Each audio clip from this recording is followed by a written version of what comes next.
All right. Good morning, everyone. Dave Wilson of Results Staffing and with Raquel Boris, and we'll be right back with one of the great guests. You stay right there. Don't move.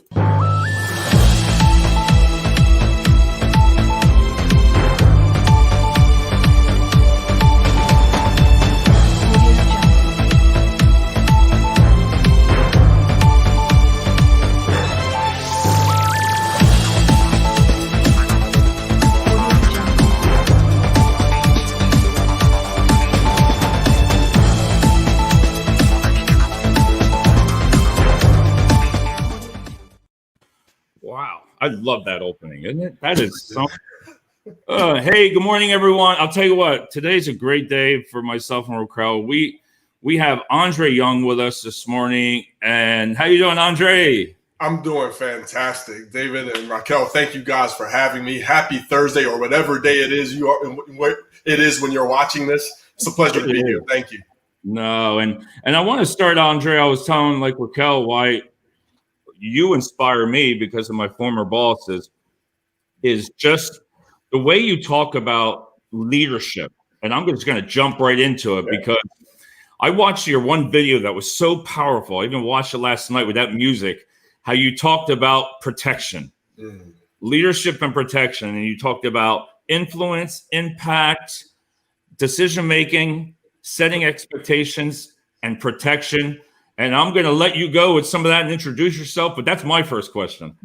Wow. First off, that was awesome that you remembered all five. That was really cool. I was trying to remember the video as well, and I'm like, yeah, that's pretty good. But that's a big part for me. I really never thought that I would be a professional speaker. I never thought that I'd be speaking about leadership. There was enough people talking about leadership. I'm like, I love work-life harmony. I don't say balance. I like work-life harmony. We live in America. You're going to work. We could exhaust ourselves attempting to find this perfect balance. And even if you found that balance, you can't maintain it. It can't be consistent. So you can have harmony in both. Stop trying to find this equal balance in both. And I was big on that. And, personal leadership and us living our best lives and relationships. My first content-based book is called 7 Ways to Love. However, when I went to organizations, they love the idea for their people, but the real truth is they can meet their bottom line without it. So I said, oh, you want leadership, but heck, I don't do leadership. And I went back and I looked at everything that I created, and I was already talking about leadership, David and Raquel. I just hadn't said the word. And when I added the word, it really took off. It started to evolve. And how was I going to talk about it differently? So I break leadership down into two parts all the time. One, personal leadership. How do you show up to your work, your life, and in your relationships in a way that makes people want to follow you because they enjoy and respect how you are and who you are? There's too many times people are doing what they're told to do because their boss have that title. And if they didn't have that title, it'd be a whole different conversation. It might be a conversation in the parking lot. And then we have to add in the daily and consistent leadership skills. Those are the things you do consistently to be able to effectively lead. And it really does come down to those 5 things. And protection is a word that's rarely talked about. Yeah, that's what I was telling David. That's what really stood out for me was when you were talking about protection. And you have all these, leadership coaches out there, leaders, and I have yet to hear anybody speak about protection. So kudos to you for actually doing something that is differentiating yourself from others. Well, thank you. And it really came from pain, like most people's big epiphanies and things that they do. If we choose to keep our eyes wide open while going through it. And I joke when I'm on stage and in companies, I said, look, I've been on both sides of a lot of things. I've been the world's best employee. And through organizational change, I became the world's worst employee.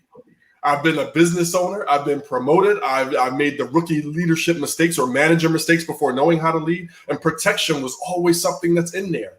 And as a leader, we first have to be able to protect our people from themselves. That's huge.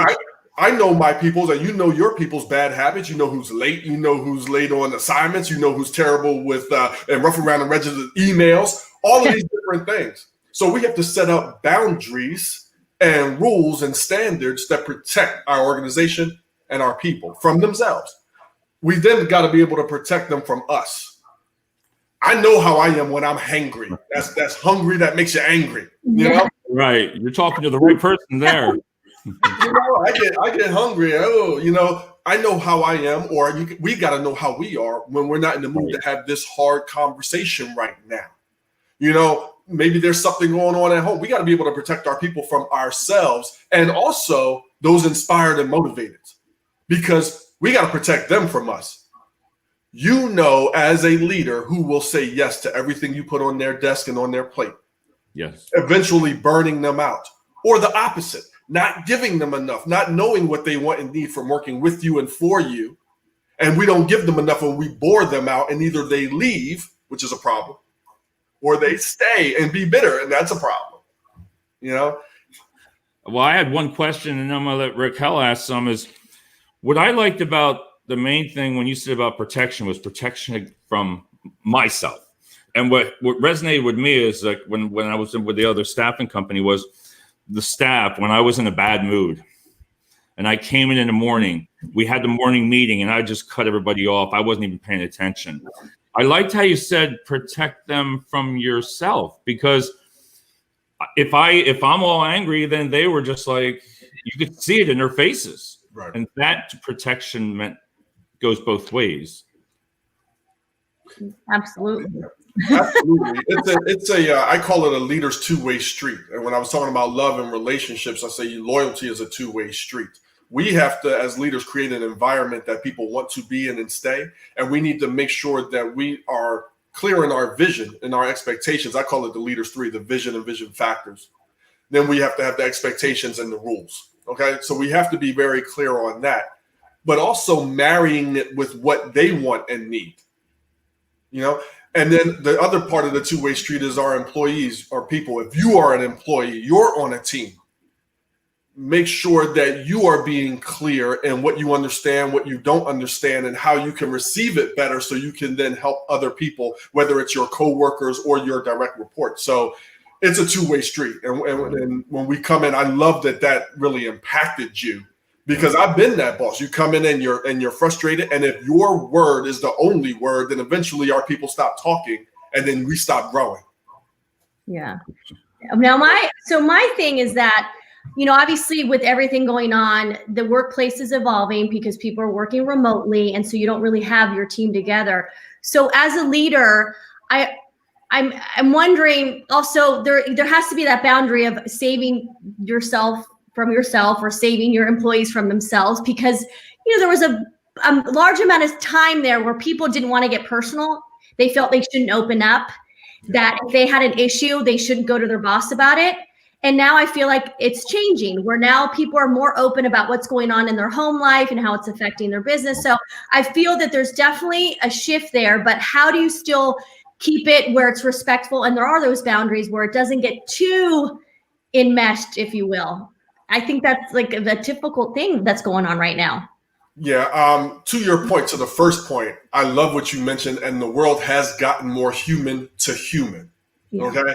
And what I mean by that is, with COVID and with all of the Zoom calls that we have, anything could happen. The fact that you may be seeing your boss or your employee and your people in their home space. You haven't seen their home before. And the kids automatically. Exactly. It automatically makes them more human. I've been on calls and said, wow, I really like that shade of yellow wall that you got behind you. Just, wow, we would have never had that conversation. Somebody's kid might pop up. My 1-year-old might walk in here. A dog might bark. So everybody got human to human really, really quickly, which I hope does not go away. The other part of boundaries, we have to use some common sense, but we have so many things going on now that, hey, I like to talk to you about this. This is something that I have going on. I like to get your feedback, and what can I do about it? And maybe that's about something that's going on in your home. Hey, my kid is sick, or we have this, or we have that. People are more receptive to the personal things because it's all happening and we're watching it all happen. Now, the one advice that I would give is that as a leader or as an employee, when you feel like this is maybe overstepping the bounds, that two-way street. I'm not sure if this is something that we should be talking about, or I'm the person you need to be talking about this with. So being able to preface it like that. And as a leader, I'm big on what I call the world's best preface statement. I'm going to reshape it because it's different to address what you've mentioned. Right. Hey, guys, we are in a whole new world. Okay. We're doing things we're no more personally about everybody, especially with Zoom. There may be things that you feel cross the line or don't cross the line because some employees don't like mixing work and home. When that happens, if that happens, please share immediately so now we all know our boundaries. But Andre, we'll be able to respect that. When you talk about that, I always wanted to say, hey, back in the day, open office, open door, right. Open door office. And I believe as now I've been doing things in a leadership role too, is employees would always come to you if you had a problem back in the day. Let's just say they would come in. You could really vent, like in the military, permission to speak, sir. We could say permission to speak. I could say anything I want. And the company commander, they listened. And at the end of the day, whatever they say goes. But today I feel a lot of people are nervous because I've been myself, my prior, to ask for help or tell them something because you're afraid to lose your job. Yeah. You're afraid that boss doesn't like you and you're done. What do you tell people like that? What do you say? Two things, and I love the question. One, when we go back to that, a leader's two-way street. First off, a leader, we have to be able to create a environment which people feel like they can. Right. Okay. I was reading a book about a month or so ago, and it was saying how the CEO had laid out this new plan. And this CEO felt that people should or were capable or willing to come in and speak if they had a different, opinion. Well, her people didn't feel that way. And then she blamed their people, and the consultant that they came in said, no, you guys got to do a better job. Well, one, it always starts with leadership. You don't watch a sports game and then the coach get on afterwards and say, well, if everybody would do better. It all starts with leadership. So one, have we been clear in creating a safe space that people know that they can come to you with a difference of opinion, an idea that doesn't exist already, allowing an evolution? Then people have to be willing to do that. So the other part is venting. And I talk about a leader's vent. And venting has to have 3 rules. You went to your boss to do that. First, too many people go to their coworker that can't do anything for them. Oh. And they'll complain all day to anybody that comes inside their 18 inches of personal space. That is awesome. I didn't think of it. That's an inside joke with Raquel. I like that. I'm like I was always the workplace psychiatrist. Yeah. I was that person. People would come in my office, close the door, and the stuff that they would tell me, oh my goodness, I'm glad they felt comfortable enough to tell me and share those things with me. But I'm thinking, what am I going to do with this? Exactly.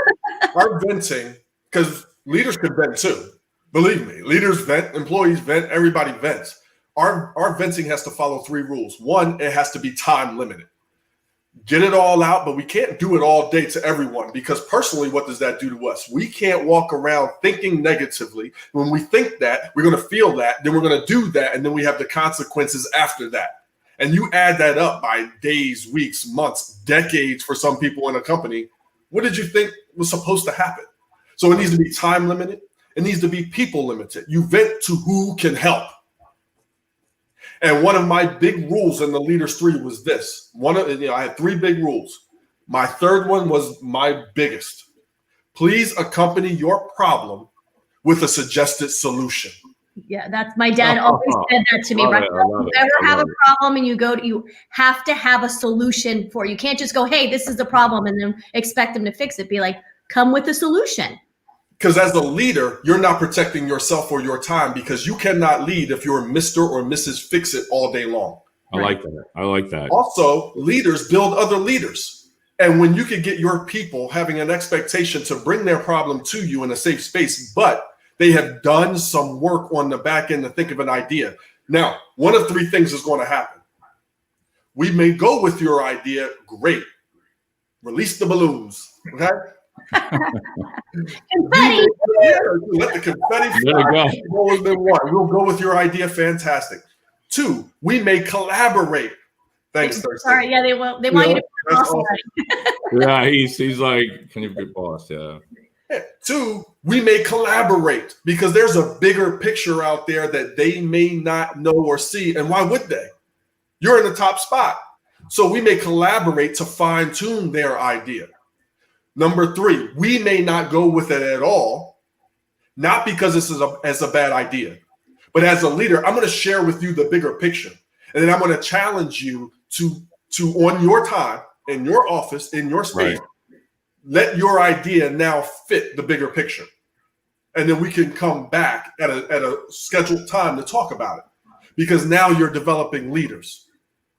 Now you've allowed that two-way street to go. So we got those 3 options. The last part of venting is it needs to be purposeful.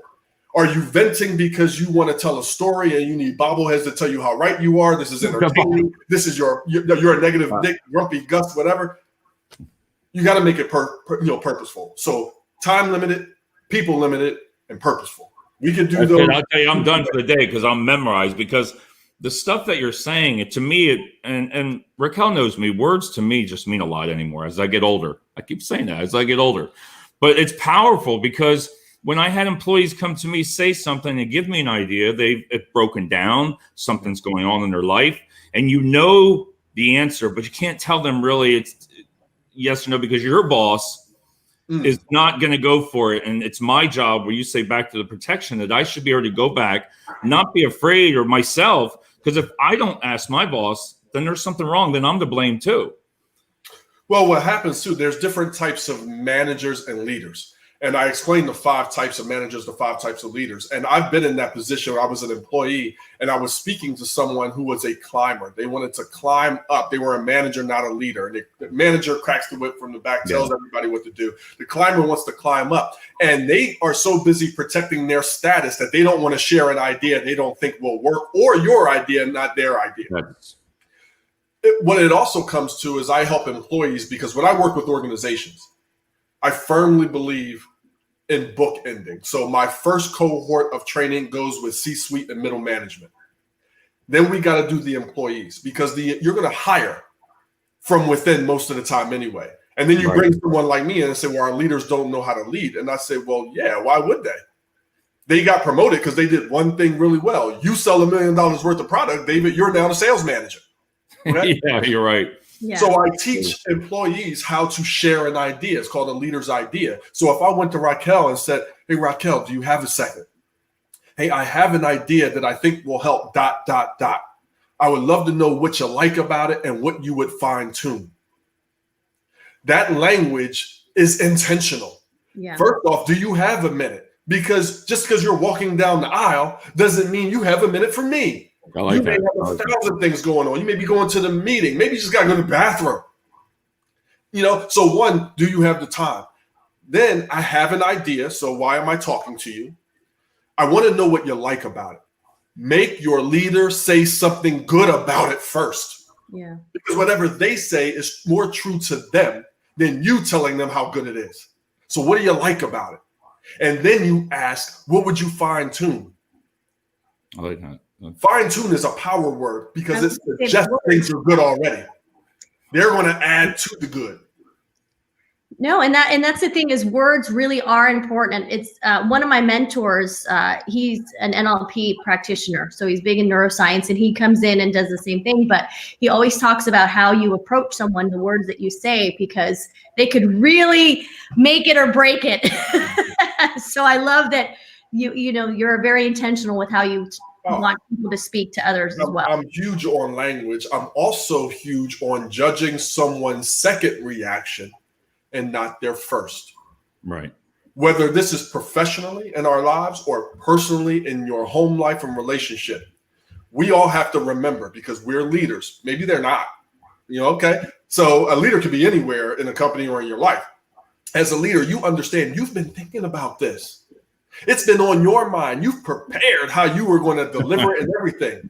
You're smacking them in the face with it, and it's brand new. So be mindful that you don't put everything into their first reaction. Allow them to digest. Allow them to return. They might even make a face. This new. Look at their second. Now, after their second reaction, you now know who you're working for and where you're working at. Yeah. Maybe this is a place that's for you. Winning. Well, that's Maybe what it's not. And then it's time. It might be time to start swiping left in a Well, positive. what do you say to employees who might not align with what the leadership has to say or how they're doing things? How would you tell them to approach it? Because I will tell you right now, I was in the mortgage industry for 6 years. I just got out of it, started my own business this year. As a female and Hispanic in a very white male-dominated industry, I struggled a lot because there was a lot of friction there at times with the leaders and myself because their perspective is different than what my perspective was. Yeah. And it was tough. And, you know, I want to be respectful, but at the same time, it's like, if you feel passionate about something, you know that not necessarily that you're right and they're wrong, but you know in your heart that what you're saying is like, yeah. I don't know. Like, how do people? I love the question. Yeah. And when I start training with a company in session 2, one of the sessions, I talk about the leaders 3. You've heard me mention it a few times already. So very, very briefly, to answer your question, it has to align with the leaders 3. What is the vision for the organization or the team? It's not enough to have a vision. There are homeless people sleeping under bridges right now that have a vision. So what? We got to go beyond the vision. So what's the vision and the mission? But what are the vision factors? The 3 to 5 things that when done consistently, the vision has to come true. What's the expectation of the organization and team? Mine is always to leave an organization, team, people, the stranger I meet on the street, better than when I found them. Okay? And then lastly, what are the rules? When we know our leaders 3, and get specific, because I work with companies and I say, okay, if I can say, well, how are you going to do that? That's not concrete enough. You got to get down to I can stop asking that. Okay. So once you know your leaders 3, you now know what to say yes and no to. No. So when I say yes to something, to anything anybody offers me or for you within an organization, yeah, we could do this and we got to figure out how to do it best because it fits the leaders 3. When you get to say no, I say get to say no because now I say a lot of no's, to people solicit me, whether it's LinkedIn, Facebook, emails, and they all have great ideas. It's not in my leaders 3. And when I say no, this is how I say it. Thanks so much for reaching out. I see the value in what you have to offer. Right now, here's my leaders 3. And I share my vision, my goals. And right now, when it's not aligned with where I'm going. Maybe we'll connect in the future. So my no is still impressive because I told you I know what I'm doing and where I'm going, and this is not in here. Now, when you share your idea with an organization and you're not getting any traction, we all have 2 choices. I've been there. Right. And in those times, I ended up leaving because exactly. But it's how we leave. I left in an uproar. I left first. I disconnected, closed my office door. I'm going to do what I'm doing and don't ask me to do anything else. And then I left in a bigger uproar because I was frustrated. I was venting inappropriately. I was saying all of the wrong things to all of the wrong people. And I became a cog in the system. So when the hard conversation came up, even though I was right in every single thing that I said, I was wrong in how I said it. And then you got to turn around and ask for a letter of recommendation. Oh my God, that's right. I'm listening. I'm like, that's so true. Okay, but geez, yeah, talk about burning bridges, right? And that's why so many people. Wait, put that one down, Andre. Think about it. That's how many people leave. Like once you know you're going to break up with somebody, you don't got to argue anymore. Stop. Put a smile on. Do your best. Be your best. And we moving on. Yeah. I have a picture I want to bring up for everybody, and I think you can know what it's going to be. But before we do that, going back to what you said, and it's like right now, I have a good feeling. If you were to come in back in the day, again, you used to have people come to your sites and talk to your team. you felt really good. Like now, we'll leave here. You felt really good with a leader talking to you, giving you great ideas. But then you go back in the office, everybody sits there and say, yeah, well, that's not going to work. but you felt good at that moment, though. You felt good. Everybody was like, wow. And then we get back and then they leave. And then reality gets in. That just made us, you know what I mean? I do know what you mean. And as a leader, as an employee, because employees, whether even if you're the custodian, we all need custodians. You take a custodian or secretaries out of an office, watch it all crumble. You know what I mean? So what I found when I was on both sides, so very quickly, before I could take that leap, and congratulations, Raquel, for starting your own. Yes. Yeah, right before pandemic. But hey, it's all good. When I started my own, I was like, okay, I'm ready to do this. However, I'm divorced, I'm remarried. My wife, love her to death. She wanted to build a house. I also wanted to build a house too, but my business, it was part-time money good. It wasn't build a new house money good. Yeah, I'm trying to build a house money good yet either. Yeah, right. So at the time, I was like, okay, well, I'm doing what I'm doing. I'm not going to stop what I'm doing. And I know I'm going to do this. I know I'm going to succeed, but I needed a job. So I had the benefit of being a leader with 12 staff at one point. I don't have 12 staff anymore, but the business was different then. 12 staff, and I'm working at Bob's Discount Furniture. And my ego, I'm like, oh my God, how do I am the CEO of this? I got 12 staff. We're at 2 different locations. I'm doing this and doing that. I got a book next door at Barnes & Noble. So I'm selling furniture. They're going to buy my book. I'm signing my autograph at the terminal. Talk about humbling. Like it was so humbling. But I tell you what, it let me know what I'm about to share with you works. Everything that I put out works from leadership down and employees up. And as employees, we also need to protect our leaders. So I would sit in those same meetings, and I was a boss. And I know that those bosses are sitting there sharing new information, things that are changing, and with a smile on, motivating everybody up. And I know that they either one, believe in this change and what they're saying and sharing it with us, or they don't. And they still got to deliver it with a smile. Okay? So as soon as we would break and people would get negative, my whole thing was personal leadership. I walked in every day, head up, eyes up, smile, made eye contact and was my best. And I did my best at my job. So when people came to me complaining, gossiping, I have 2 choices. Okay. So if you're in this situation, please listen to this. You have 2 choices. They would come to me and I would say, oh, well, I got to get something from that terminal over there. I'll be back. And I leave and they never see me again. They don't need to know where I'm going. I gotta get something from them. That's what you were doing. I gotta get something from over there. I'll be back. And I go. I'm not going to participate in the gossip. I'm not going to participate in putting people down. I'm only going to be positive. And my name will not be included in this. I will not be called back into an office to have a hard conversation because I'm involved in something negative. Okay. Option 2, and this is more direct. I hear what you're saying, David. You know, they probably didn't even agree with that or have to give that. They got to give that message with a smile, tell us, and then do this job all day. I really probably wouldn't like being them. And I walk away, and you would see people go, So many employees think bosses just wake up wanting to ruin their day. Right? Should know everything or believe in everything that they have to say. No, sometimes the the train has left the station. It hit their desk and now they got to deliver it to us.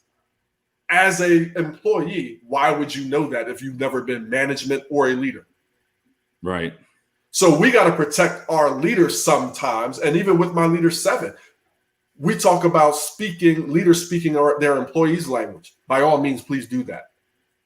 Boy, it helps when employees speak their leaders' language as well.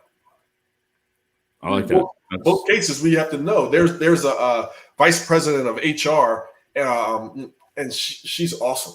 She does so much for her people, and she'll put out a pizza party, and people say, "Oh, pepperoni, we didn't get sausage. Oh, we didn't get hot dog." You can never make everybody happy. However, her people don't know that she's recognition and affirmation. If any of those employees would go to her and say, thank you so much for what you do, and it's really, really cool, and we appreciate it, and I didn't get that at my last job, she might fall over from a heart attack. She's like, what's happening? That's so cool. Do you know how much more she would do? Oh, And you could possibly forgive. You know what I mean? Like, it's amazing. it's amazing what appreciation will do. Like that's When that's your language. When that's your language. Other people have different languages. So, like for me, I don't need that pat on the back. I need flexibility and respect. My wife, completely different. Recognition and affirmation and flexibility. But you got to ask every year because it changes. If I speak to my wife, my employees in their older language, I'm busy being busy my way. And and I lead myself to, and we lead ourselves to a leader's temper tantrum of, look how much I do and nobody appreciates it and I deserve. Know their language, speak their language in casual times, putting enough deposits in the bank to eventually take that withdrawal when you have to have that tough conversation. That is awesome. Raquel, I know your mind was going. I know you have a question before we no. pop up this I picture. it all in. I do a lot of facial expressions. Yeah, I thought it's like she's thinking something. Same with me. No, I'm just sitting here, like I said, just taking it all in. It's amazing. It is. And because I'm going to bring this picture up because I want to announce it for you. But I also have to ask you one question. Sure. I'm very non-scriptive because if you put a script in front of me on a live video, I don't know. I don't read from it and I get confused. When you do those videos, are you scripted or is that just coming out when you talk? No, it just comes out. Well, it doesn't come out. Like what happens is this. I have ideas all the time. Yeah. And I tell people, if you ever see me pulled over on the side of the road, I'm fine. I'm just writing down my idea in my note section in my phone. Wow. So you'll be driving, come up with an idea and pull over and make sure you document it? Yes, because as an entrepreneur, when you don't do that, you are cheating yourself out of impact and finances later, because that idea may never come back. No, I have a very bad memory. So who else could I ask about that idea? I didn't tell anybody. I was driving along, bam, I pulled over, I put it in because I've lost ideas by not doing that. And those ideas wind up becoming a part of a book, speaking engagements, or included in my trainings. So I come up with ideas and I'm very honored and blessed. And I don't know how it happens. I can have an idea and it's like a drop list in my mind. So I never wanted to be called a motivational speaker. Right. Perhaps a motivational teacher, because I didn't want to rah anybody up. And then they wake up the next day and they don't know what to do. I think it's criminal. I don't like it. It's not me. So I have an idea. I come up with bullet points, but it's things that have happened to me. It's things that questions that I've been asked by leaders or employees or organizations. And so I put them in my notes section. And then I record 2 to 3 times a week, different things. So I already know what it is, and I don't know how I do it. The cheat sheet that I might put is that I have an index card next to it with the bullet points of like the 4 ways of, the topic. And then I know what I mean, so I could just go. This works, Raquel. Just what he's saying. My I memory. know, What I do. I have a thing where, and a lot of my ideas are at night when I'm in bed. I was going to tell that. Yeah, like I'm an insomniac pretty much. I did a video, yesterday morning, and it was from 2 a.m. because I was just, and I just have to get better at that because I'm 45. I'm starting to forget a lot of things. And I definitely, I got to be better about that. So thank you for reminding me, Andre. What I would suggest, because everybody's different. So if the videos are working for you, what happens sometimes I'll record an idea that I have. It is so much more time consuming to go back and listen to your whole video to get your idea down. When I write it in my notes section or have a notepad and I have it by my bed, it is more easy for me to look at it and I got it more quickly. Instead of fishing back through the video, listening to the whole video to get what I meant. Post. Oh no, these are videos that I post. Like if I'm on LinkedIn, I'm very open and transparent. So I literally had done a video from my bed. She did Andre at 2 a.m. She's like pillow talk. She's laying That's on her bed. dedication right there. that's part of my brand, is just being very transparent and very vulnerable. But yeah, no, I need to be better about actually doing the notes or writing it down, having a book next to my bed. Yes, because I feel like I do have so many great ideas, and then they just. Well, if I have an idea and I'm laying in bed, I'm doing so hard not to forget it, or it won't leave my mind. And when I write it down, now I'm going to sleep.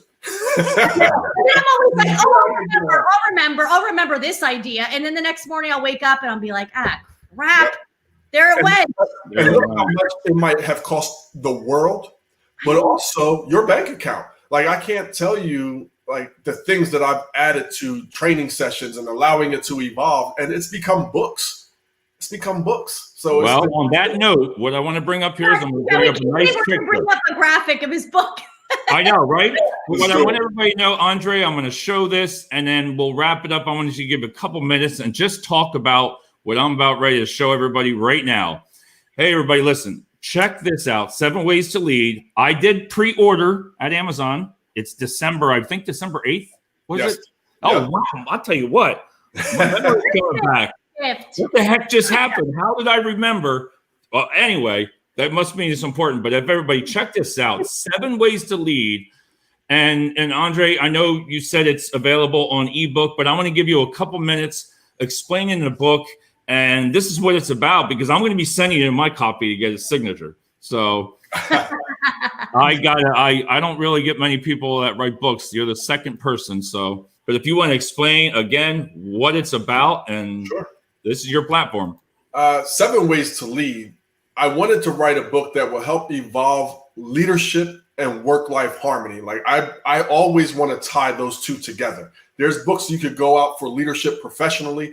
My book, I wanted it to be, how do you evolve professionally and personally with your leadership, personal leadership, effective leadership skills, and your relationships, okay? Because it'd be a shame to have everything you thought you wanted in one area and then hate going home, or have a great home life and then not be effective at work.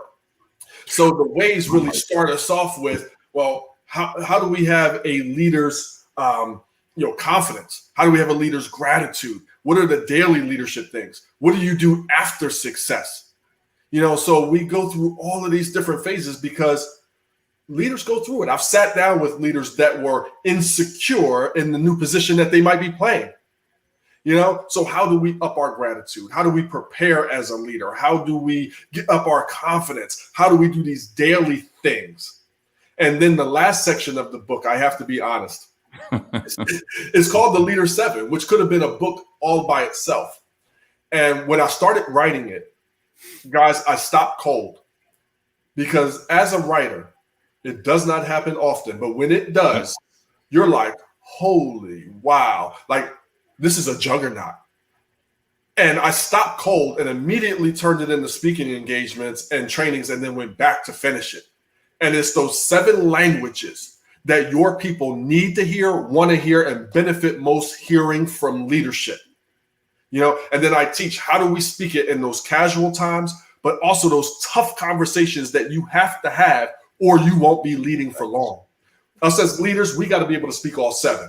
But each one of our people have a top 1 and 2, making it really easy, simple to know what it is, not guess what it is. Right. What it is. They circle it and hand it right back to you. You now know and how to speak it. So I wanted something to be common sense and easy, because if it's not, people aren't going to do it. They're too busy being busy to do something that doesn't make sense or take too long or hard. Yeah. So many people be told what to do nowadays. Like, just tell me what to do. Yeah. And, I want to thank you so much for your time. I'll tell you what, I mean, that's what resonated with me. Your message. I don't have any employees. I'm my own boss, but I'm gonna be a really great leader to myself. Yeah, today. And like I told you, it feels good, because it's nice to hear those things, but then to follow up and do them. David, you mentioned it, and Raquel, you just mentioned it. Be a great leader to yourself. One of the chapters in there is called the 5 points of your day. And whether you are leading thousands of people or leading ourselves, and realize, and I didn't say just leading yourself, only leading yourself. Leading ourselves are huge deals, especially with this more remote work. where we don't even have that de-escalation time driving home from work just to, all our roles are so smashed in together more than they've ever been before. So what you do when you wake up, what do you consume when you wake up? What do you do to start your day? How are you organizing and being around the right people or things when you start your day? Midday self-care and relationship building. What are we doing then? What do we do when we stop working, whether that's returning home?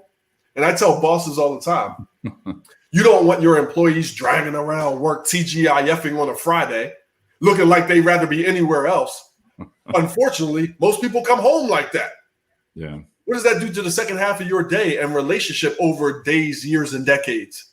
And then lastly, and here's a tip for everybody. And every night, 5 days a week, take the weekend off. What was my big accomplishment of the day? Having an answer to that question allows you to win the day instead of the day consistently beating you. And winning becomes addictive. And you wake up the next day, what is it going to take to win this day? When we can do those 5 points of the day, and I get more into it in the book and in my trainings, it's hard to lose, especially when you do it consistently. So leading ourselves, that personal leadership is the first part. So whether you have your personal life, a relationship with your kids, family, and friends, you're a CEO in a company, the custodian in the company. This book is for everyone. That is all. I'm just sitting here like you were, Cal. I'm like, yeah. I mean, you feel good. Thanks, everyone. That's perfect.